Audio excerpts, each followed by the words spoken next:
वंदे मातरम साथियों, आधे अधूरे सीए यानी नागरिकता संशोधन कानून का कहीं विरोध हो रहा है तो कहीं पर समर्थन।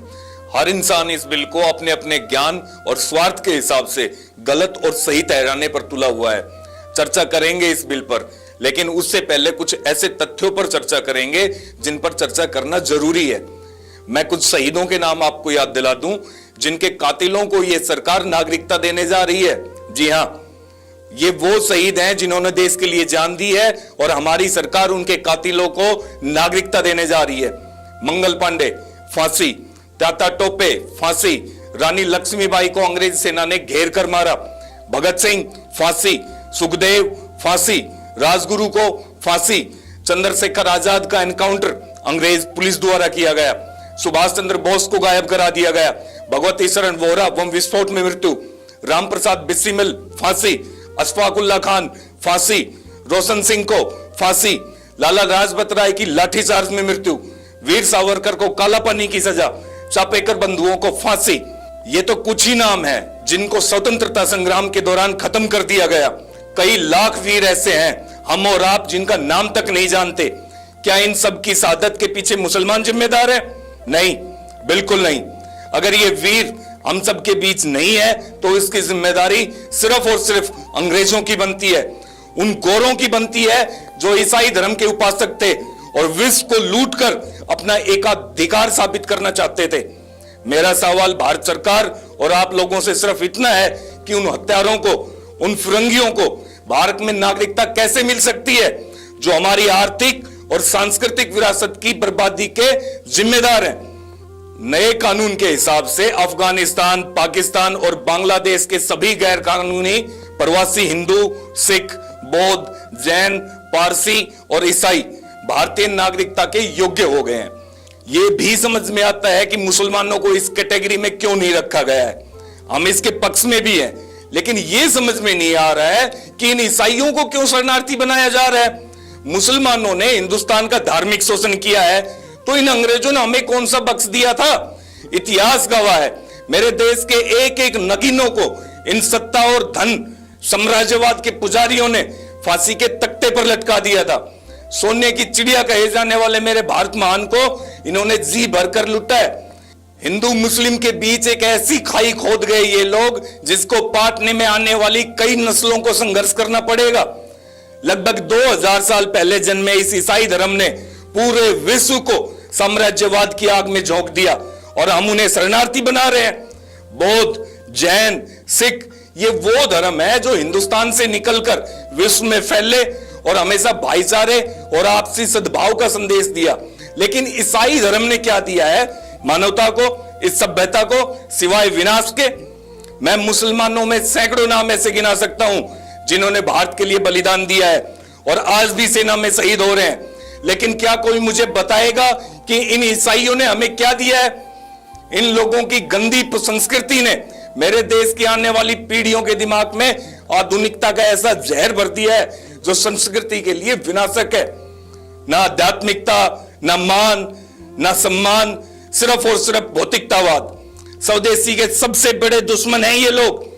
किसान की मेहनत हमारी सरकारों द्वारा इन फिरंगियों की जेब में डाली जाती है। एफडीआई इसका ताजा उदाहरण है जिसका किसी ने कोई विरोध नहीं किया और अपने स्वार्थ के लिए पूरे भारत के माथे पर इस एफडीआई को थोप दिया गया। सीएबी के माध्यम से सरकार ने जो धार्मिक कार्ड खेला है उसका विरोध तो होना ही था, लेकिन क्या ये पूरा विरोध जायज है?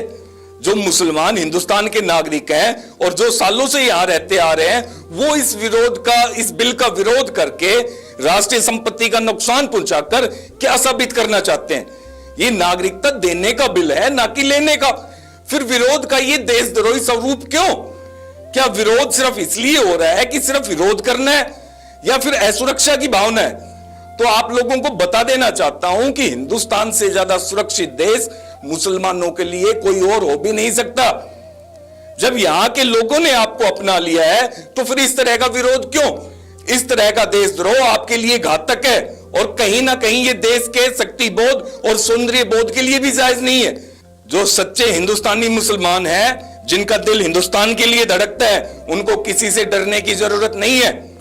और जो देश विरोधी हैं, राष्ट्रगान का सम्मान नहीं कर सकते, दूसरे धर्मों का सम्मान नहीं कर सकते, मानवता का अर्थ नहीं समझते, जो देश के राष्ट्रीय गीत, राष्ट्रीय ध्वज और राष्ट्रीय गौरव का सम्मान नहीं कर सकते, उन्हें डरना चाहिए। उनका डर जरूरी है। और ऐसे बागड़ बिल्ले हर धर्म में है, हर मजहब में है। भेड़ की खाल में छिपे ये भेड़िए ज्यादा दिनों तक ड्रामा नहीं कर पाएंगे।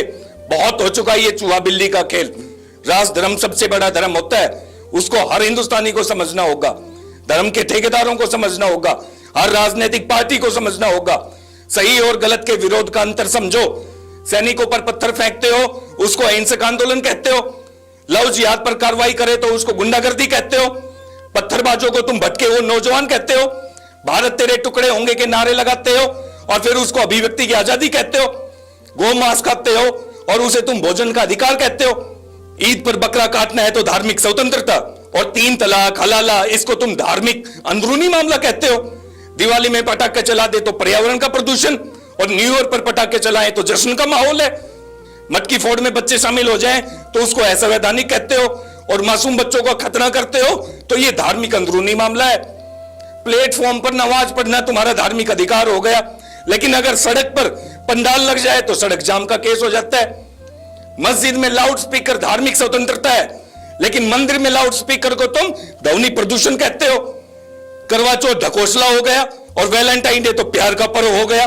4 शादियां करना, 20 बच्चे पैदा करना धार्मिक स्वतंत्रता है, और 3 तलाक कानून का धर्म का विरोध है।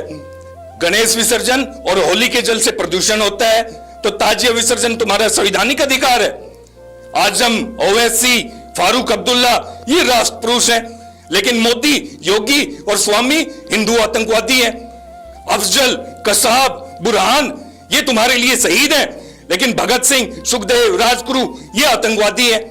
शिवलिंग पर दूध चढ़ा दिया तो दूध की बर्बादी हो गई, लेकिन बकरे को काटने को, चद्दर चढ़ाने को तुम धार्मिक मान्यता कहते हो। ताजमहल को तुमने प्रेम की निशानी बता दिया, लेकिन राम से तू राम काल्पनिक है, राम थे ही नहीं। आतंकवादियों की फांसी पर रात में कोर्ट खुलवाए जाते हैं, आंदोलन होते हैं, दया याचिकाएं दायर की जाती हैं, भारत विरोधी नारे लगाए जाते हैं, लेकिन सरबजीत, कुलभूषण की फांसी पर सब मौन हो जाते हैं। क्यों? भारत में हिंदुओं पर अत्याचार हो तो ठीक है, कोई आवाज नहीं उठाएगा, सब सेकुलर है, हम सब मौन हो जाते हैं, सांप सूंघ जाता है। हिंदुओं द्वारा प्रतिक्रिया पर भगवा आतंकवाद, देश में असहिष्णुता, इंटॉलरेंस उसका माहौल बना देते हो। आप अवार्ड वापसी जैसे ढोंग स्टार्ट हो जाते हैं। उसके बाद में देवी देवताओं का अपमान तुम्हारी अभिव्यक्ति की आजादी है, और अगर कोई मोहम्मद पर बयान दे दे तो मर्डर और तोड़फोड़। दोहरी मानसिकता और दोहरे मापदंड बिल्कुल नहीं चल सकते। अगर आप चाहते हैं कि आपका मान हो, आपके धर्म का मान हो, तो सबसे पहले आपको दूसरों के धर्म का मान और सम्मान करना सीखना होगा। मैं भारत सरकार से प्रार्थना करूंगा कि ईसाइयों को इस बिल से बाहर रखे और हिंदुस्तान में सिर्फ उनको शरण दी जाए जो सर्वधर्म सद्भाव को मानने वाले हैं। साम्राज्यवाद, पूंजीवाद और धार्मिक कट्टरता रखने वालों की हिंदुस्तान में कोई जगह नहीं है। देश हित में ये वीडियो ज्यादा से ज्यादा शेयर करें, क्योंकि गद्दारों ने इकट्ठा होना शुरू कर दिया है। अब जरूरत है सच्चे हिंदुस्तानियों को संगठित होने की। गलत को गलत कहो, सही को सही कहो। राष्ट्र से बड़ा कोई व्यक्ति नहीं है, राष्ट्र से बड़ी कोई पार्टी नहीं है।